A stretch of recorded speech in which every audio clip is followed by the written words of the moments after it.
Hello everyone. हम पढ़ रहे हैं कक्षा 8 गणित। मैं हूं आपका दोस्त सत्यम नायक। आइए प्रश्न नंबर 6.3 का प्रश्न तीसरा हम इस वीडियो में हल करेंगे। आइए देखते हैं प्रश्न तीसरा क्या है। बार बार घटाने की विधि से 100 और 169 का वर्गमूल ज्ञात कीजिए। एक विधि होती है बार बार घटाना, उसमें आपको क्रमागत 1 से लेके जितने तक आपका जीरो नहीं आ जाता है तब तक आपको विषम संख्याओं से घटाना पड़ता है। और जिस पद पर मतलब जब जितनी बार में आपका पूरा जीरो हो जाएगा, जैसे 100 का निकालेंगे तो 100 जिसमें घटाने पर जीरो हो जाएगा, वही पद आपका क्या होगा, वही पद आपका क्या होगा, उस संख्या का वर्गमूल होगा। अब वो कैसे होगा, ऐसे तो आपको समझ आएगा नहीं। तो आइए हम प्रश्न को हल करते हैं, आइए आपको बताते हैं। तो यहां पर हम लिखेंगे, सबसे पहले हम 100 का वर्गमूल निकालते हैं, उसके बाद निकालेंगे 169 का। सबसे पहले आप 100 का देखिए कि बार बार घटाने की विधि से हम कैसे हल करते हैं। तो सबसे पहले हम यहां पर लिखेंगे हल, और यहां पर हम लिखेंगे एक लाइन 100 का, या फिर बार बार घटाने की विधि से लिखेंगे बार बार घटाने की विधि से, बार बार घटाने की विधि से 100 का वर्गमूल। तो यहां पर हम 100 का वर्गमूल कर लेंगे और यहां पर कर लेंगे 169 का, दोनों हो जाएंगे हमारे। तो बार बार घटाने की विधि से आपको क्या करना है, आपको क्रमागत 1 से लेके आपको जितनी भी जब तक जीरो नहीं आया है तब तक आपको विषम संख्याएं घटाते रहना। तो आइए किस तरह घटाते हैं हम, देखिए यहां पर इस विधि से हम कैसे हल करेंगे। तो यहां पर हम लिखेंगे पहला, आपकी क्या किसका निकाल रहे हैं हम, 100 का वर्गमूल निकाल रहे हैं। तो 100 में से हमको एक घटाना है, विषम संख्याएं घटानी है। तो 100 में से हम एक घटाएंगे तो आपको क्या प्राप्त होगा, 99। अब 99 प्राप्त होगा। अब आपको 99 में से 3 घटाना है, क्योंकि एक के बाद विषम संख्या क्या आती है, 3 आती है, फिर 5, फिर 7, फिर 9, फिर 11, 13, 15, इस तरह से आपको घटाते चल रहे हैं आगे तक। तो देखिए यहाँ पर 100 में से हमने विषम संख्या एक घटाई, इसके बाद 99 में प्राप्त हुआ। तो दूसरे पद में देखिए हम 99 में से क्या घटाएंगे, यहाँ पर एक घटाया था, फिर घटाएंगे 3, तो आपको प्राप्त होगा 96, 96 प्राप्त हुआ आपको। इसके बाद हम 5 घटाएंगे 96 में से, तो तीसरे पद में आपको ये लेना है यहाँ पर। तो यहाँ पर लिखेंगे 96 माइनस 5, देखो एक हो गया, 3 हो गया, 5, इसमें 5 आया तो यहाँ पर आएगा 91। अब आप चौथे पद में क्या करेंगे, 91 में से आप घटाएंगे 7। जब आप 91 में से 7 घटाएंगे तो आपको 84 प्राप्त हो, क्या होगा 84। और फिर आपको 84 में से 9 घटाना है। तो 9 भी क्या है, एक विषम संख्या है, 7 के बाद जो क्रमागत है। तो यहाँ पर 84 में से आप घटाएंगे 9, तो आपको क्या प्राप्त होगा, 75। क्या प्राप्त होगा, 75। इसके बाद आप छठवां पद देखेंगे तो आपको क्या करना है, 75 में से आपको 11 घटाना है। जब आप 75 में से 11 घटाएंगे तो आपको 64 प्राप्त होगा। इसके बाद आप सातवां पद देखिए, तो आपको 64 में से घटाना है आपको 13, क्योंकि 11 के बाद जो विषम संख्या है वो 13 ही है। हमें क्रमागत लेके चलना है, ठीक है। तो जब तक यहाँ पर जीरो ना आ जाए, जब तक घटाने में जीरो ना आ जाए तब तक चलना है, अपन करते ही रहना है, ठीक है। तो 64 में से हम 13 घटाएंगे तो यहाँ 51 मिलेगा, हमें 51 मिलेगा। और फिर आठवें पद में हम क्या करेंगे, 51 में से 13 के बाद क्या आता है, विषम संख्या 15 आती है, तो 15 घटाएंगे तो 15 में हमें क्या मिल जाएगा, यहाँ पर 51 माइनस 15 करेंगे तो 36 मिलेगा। और 36 के बाद हम यहाँ पर नौवां पद लिखेंगे, जिसमें हमसे 36 माइनस 17 करेंगे। 36 माइनस 17 करेंगे तो हमें 19 प्राप्त होगा। और 17 के बाद 19 आता है। और 10वां पद क्या है आपका, 19 में से यहाँ पर आप 19 करेंगे, और 17 के बाद विषम संख्या है वो कौन सी है आपकी, 19 है। तो आपने क्या कर लिया, 19 माइनस 19 किया, आपका जीरो आ गया।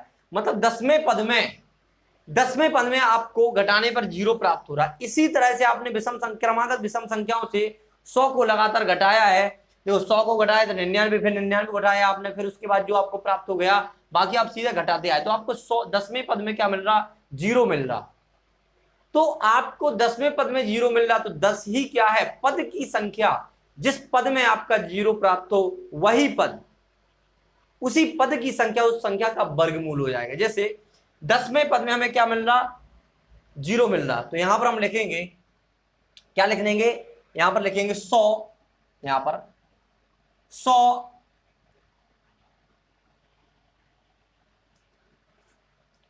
100 संख्या या 100 से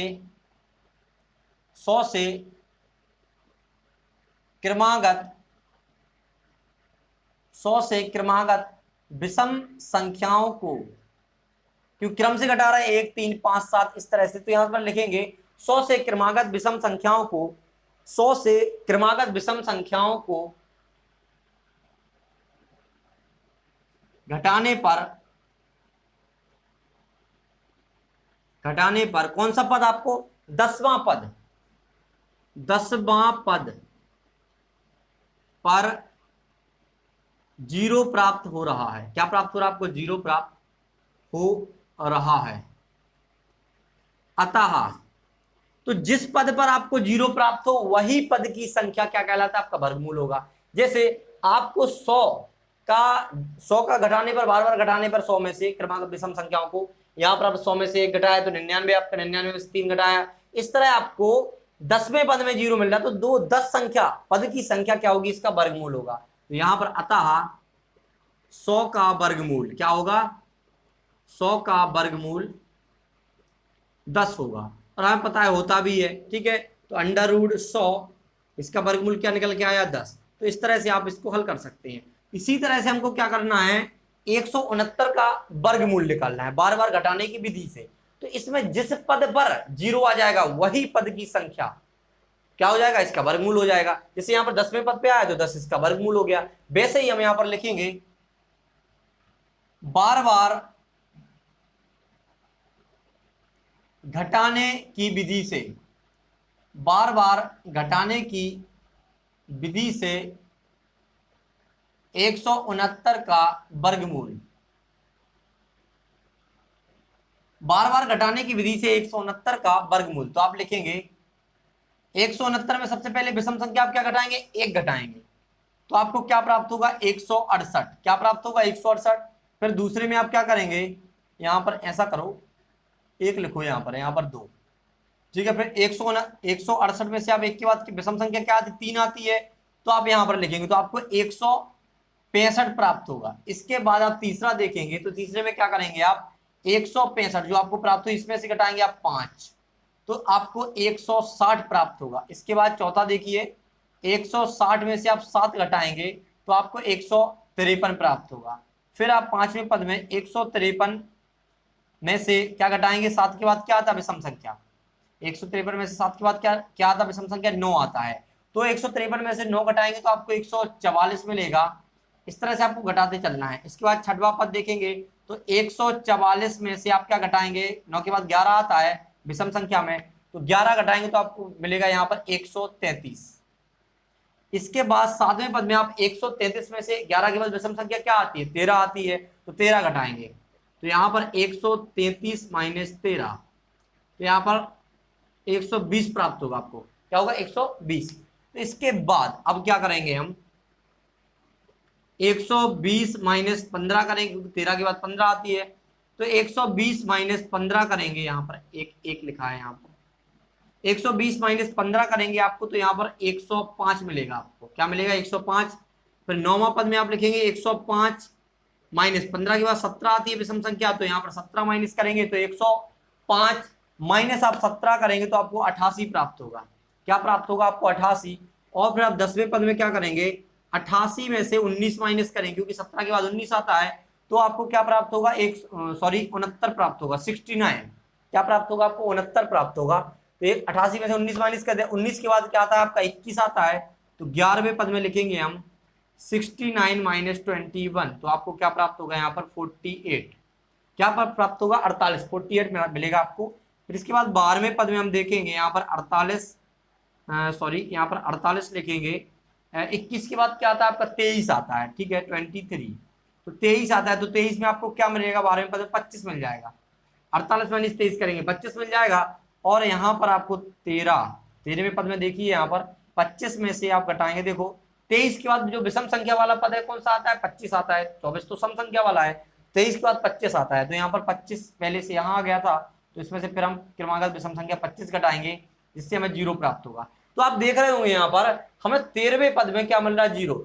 किस पद में, 13वें पद में, तो 13 क्या हो जाएगा, 169 का वर्गमूल हो जाएगा। यही तो घटाने की वाली विधि से आप वर्गमूल निकाल सकते हैं। जिस पद में आपका ये 0 हो जाए वही पद आपका, वही पद की संख्या क्या हो जाएगी, आपका संख्या का वर्गमूल हो जाएगा। तो यहां पर लिखते हैं 169 से क्रमागत विषम 169 से क्रमागत विषम संख्याओं, यहां पर लिखना है संख्याओं को घटाने पर, संख्याओं को घटाने पर कौन सा पद, 13वां पद, 13वां पद, 13वां पद क्या हो रहा है आपको, 10वां पद पर, ठीक है, 13वां पद पर कितना प्राप्त होता है आपको, 0 प्राप्त होता है, 0 या 0 प्राप्त होता है, 0 प्राप्त होता है। तो आपको 13वें पद पे क्या हो रहा है, 0 प्राप्त हो रहा है, तो आप क्या बोल देंगे, अतः, अतः क्या है, 169 का वर्गमूल, अतः 169 का वर्गमूल क्या होगा, अतः 169 का वर्गमूल क्या होगा आपका, 13वां पद पर प्राप्त हो रहा, आपको 13 हो जाएगा, 169 का वर्गमूल 13 होगा। जिस पद पर आपको प्राप्त हो वही पद की संख्या, मान लो 10वें पद पे आपको प्राप्त होता तो 10 वर्गमूल हो जाता, किसी संख्या का मान लो आपने घटाने की विधि से निकाला तो उसके में आपको मान लो 9 का निकाला, क्या हो जाए, 9 का निकाला, तो आपको तीसरे ही पद पे मिल जाएगा, क्या तीसरे ही पद पे आपको मान लो 0 मिल जाएगा, तो आपका 3 हो जाएगा, उसका वर्गमूल 9 का करेंगे आप, तो इस तरह से हो जाता। तो यहाँ पर आपका आया 169 का वर्गमूल, 13वें पद पे आपका क्या आया, तो 13 हो जाएगा, 13वें पद पे आपका 0 आया इसलिए 13 उसका वर्गमूल हो जाएगा, यही तो आपको निकालना था। तो इस तरह से आप इस प्रश्न को हल कर सकते हैं। तो आपने प्रश्न तीसरे का 100 का वर्गमूल निकाल लिया बार बार घटाने की विधि से, और आपने इसका भी वर्गमूल निकाल लिया 169 से, 169 का। तो इस तरह से आप प्रश्न को हल कर सकते हैं, कोई भी प्रश्न हो, अगर आपसे बार बार घटाने की विधि से हल मांगा गया है तो आप कर सकते हैं। तो आशा करते हैं कि आपको प्रश्न का हल समझ में आया होगा। इसी के साथ हम आपसे विदा लेते हैं, मिलते हैं अगली वीडियो में अगले प्रश्न के साथ। Thanks for watching.